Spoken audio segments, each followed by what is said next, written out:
What's up, you guys? Steven here for Off the Shelf Movie Night to talk to you about physical media, about Blu-rays and 4Ks, and the way we like to buy and own our movies and TV shows. Thought I'd just switch it up a little bit today, get a different angle going. My buddy Ken over at Midlevel Media is doing a project. He did this last month with Westerns, and this month he's doing buddy cop movies. And for him, it's his way of trying to immerse himself into a subgenre he has less experience with, I guess. And it's really cool because he's also working really hard to try and bring the Bluetuber, I guess you'd call it, community together. All of us collectors that are doing YouTube channels. He wants us to participate and, show some love for buddy cop movies. And I love supporting his channel because he does really great stuff. If you're not subscribed, you should go over there and do that. So I'm going to participate, and I'm going to share some of my favorite buddy cop films with you that I have on physical media here. So, normally with a top 10 list, you would just do your top 10 favorites. Well, I'm limiting it to top 10 films that fit the buddy cop genre that I also have in my collection. Because there's some great ones that I actually don't own yet. And there's reasons, and, some of them are just on my list to get and I just haven't gotten around to it yet, or they're on my list to get and I haven't picked them up yet because I've seen them so many times. I've not been in a big, rush to see them again right away. So before I get into what my definition of what a buddy cop film is, I want to ask you, if you haven't subscribed, please do so. Let's continue this conversation about physical media, about movie collecting and all that stuff. Hit that subscribe button, hit that notification bell so you know when I post stuff, because I'm not a regular poster. I don't post every Tuesday or something like that. My schedule is too wacky for that. I do post a few times a week, so it'll be the best way for you to keep up. And if you like this video, like it and share it, and let's bring some love to this channel, to Ken's channel, and to physical media collecting. All right, so I can be a little bit of a party pooper when it comes to these kind of projects. I give Ken grief on his channel about this, and I think he just laughs at me probably. But I like this sort of confined walled garden of a project like this. So I have to set rules. And my rules for buddy cop movie are pretty light, though, compared to what my rules for a Western were. Really, it's two characters working in law enforcement that are forced to work together. That's really about it. That's it. I think that's enough of a defining characteristic of a buddy cop movie. It can be hard action. It can be comedy. It can be some hybrid of the two. It can be drama. Just bringing a couple of, fish out of water type cops together, or law enforcement, whatever. That's my definition. So let's get into my picks. So the first thing I'm going to show to you is Die Hard.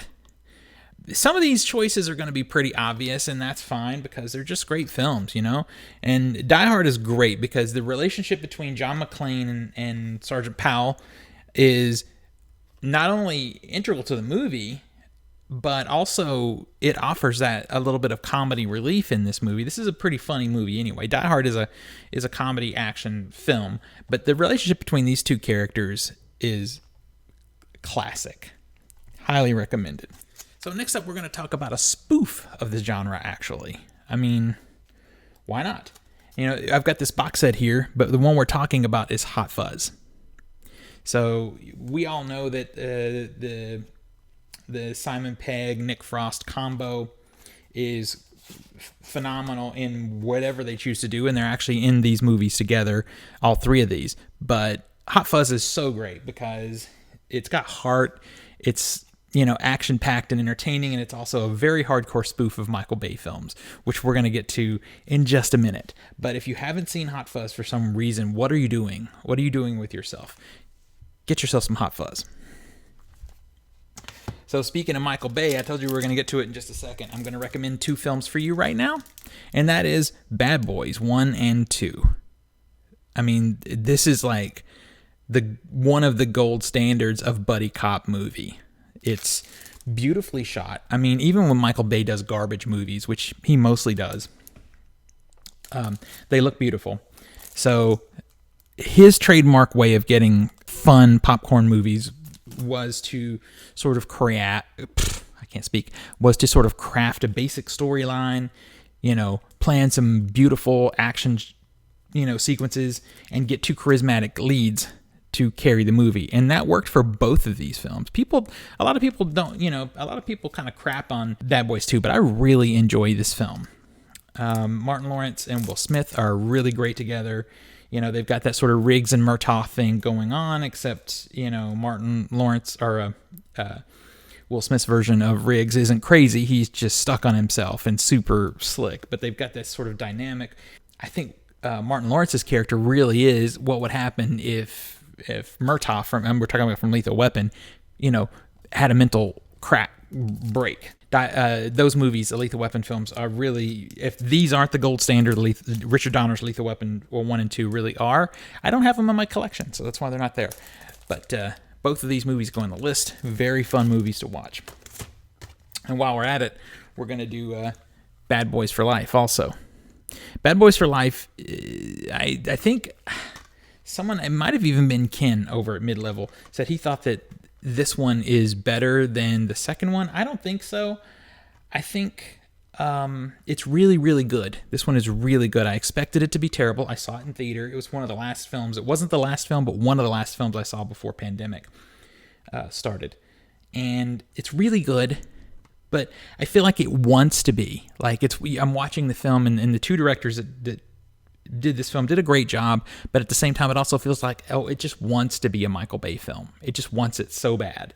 And for that part, I find this, it doesn't come as natural in some way, but very funny, very entertaining, classic buddy cop duo you got right there. So we can't do a buddy cop movie without Beverly Hills Cop. This is a 3-film collection. I don't recommend the third film. The third film is not good, but the first two are really good. Really good. They're both equally good. Tony Scott, I believe, directed the second film, and you can tell because Beverly Hills Cop 2 got really slick. Tony Scott was a really great director. He did beautiful work. So this is when Eddie Murphy was in his prime as far as just being that charismatic, funny guy that you couldn't take your eyes off of. And in this film, people forget this is a buddy cop film, but Judge Reinhold is in this film, and he plays the quirky, really kind of bizarre straight man to Eddie Murphy, and it works so well. It makes for some awkwardly funny moments that are just phenomenal in both of these first two films. So, Beverly Hills Cop, gotta watch it. 1 and 2. Do it. All right, so this movie, I guess this is a guilty pleasure film for me, but it really is in that vein of buddy cop, and this is Red Heat. This came out not too long ago. It has Arnold Schwarzenegger and James Belushi in it. It's not, one of Arnie's best films, but it's a guilty pleasure. He's playing a Russian, I guess, kind of law enforcement guy. I don't know, he's KGB or he's a police officer or whatever it is. And James Belushi is playing this hard-nosed kind of New York cop who's, by today's standards, somewhat racist. The way he treats Arnold Schwarzenegger, but it ends up being okay because, or people think it was okay. They probably thought it was okay then because, Russian, especially Soviet Union specifically, not our favorite people. So we give it a pass. But so yeah, there might be some awkward moments with how this movie is aged, but there's some great action in here. James Belushi is a charismatic, funny guy, and Arnold always does a great job playing the straight man. Okay, now we're going to talk about Dredd. I love this movie. It sucks that this movie didn't find its audience until much after it was in theaters, because I saw it in theaters. It was wonderful. This, if you have the Blu-ray, the 3D Blu-ray, it's one of the best 3D films of the era. People forget. I mean, you just see the cover here and you just think, oh, Carl Urban. But you know what? I'm going to have to tell you her name. I keep forgetting it. Let me just cheat and look here real quick. Her name is Olivia Thirlby, I think is her name. Anyway, she plays Anderson, who is the new police officer recruit, and he's taking her out training, and they end up facing off with the amazing and wonderful and one of my favorites, Lena Headey, as the villain. Very fun movie. She's by the book. He's mysterious, but she has also something mysterious about her that ends up helping the two of them. If you haven't seen it, I'm not going to spoil it here. Just go watch it. Okay, so now we have two guns. These are two law enforcement agents that get thrown together. They don't really like each other, so it really is the formula for the traditional buddy cop film. It has Denzel Washington and Mark Wahlberg in it, and I love this film. They work so well together. Their energy is so much fun. Mark Wahlberg is ridiculous and kind of stupid, but really talented at the work that he does, and Denzel Washington is brilliant and stoic, and they play off each other so well. Now, I don't think there should have been a sequel to this, but I do wish these two guys would do more action movies together, because it's so much fun. No one saw this movie in the theater. I saw it in the theater. I really loved it and grabbed this Blu-ray the minute it came out. Okay, now we're talking about something a little more serious. In fact, it's very serious. It has a few lighter moments in it, and that is Nighthawks. This is a Shout Factory release, Shout Factory. Stars Sylvester Stallone and Carl Weathers as two cops, two detectives, I guess, not really uniform beat cops, but they're a step above that, going after an international terrorist played by the amazing Rutger Hauer. He was feeling his villain oats in this era. This is traditional action film, 80s action film. Rutger Hauer is amazing as the villain, and there's one particular stunt in this movie that it's so well known for toward the end of the film. Very entertaining action movie, buddy cop movie. Carl Weathers is great fun, playing off of Sylvester Stallone in this one. So I think by some definitions, this movie was actually in the Western month for some participants. I'm putting it this month, and it is Hell or High Water. Now, people talk about and focus on, obviously, Ben Foster and Chris Pine, and they are amazing in this movie. But Gil Birmingham and Jeff Bridges playing buddy cops, chasing the two main characters, are so much fun.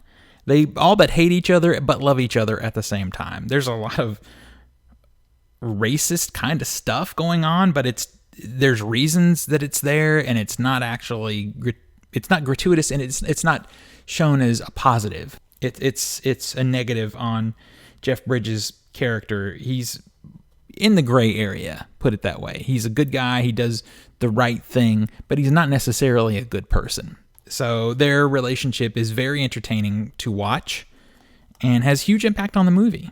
So don't sleep on this one if you haven't seen Hell or High Water. So there are my choices, you guys. Those are my choices for the month of Buddy Cops, February. I hope I gave you some good options to watch if you want to join us.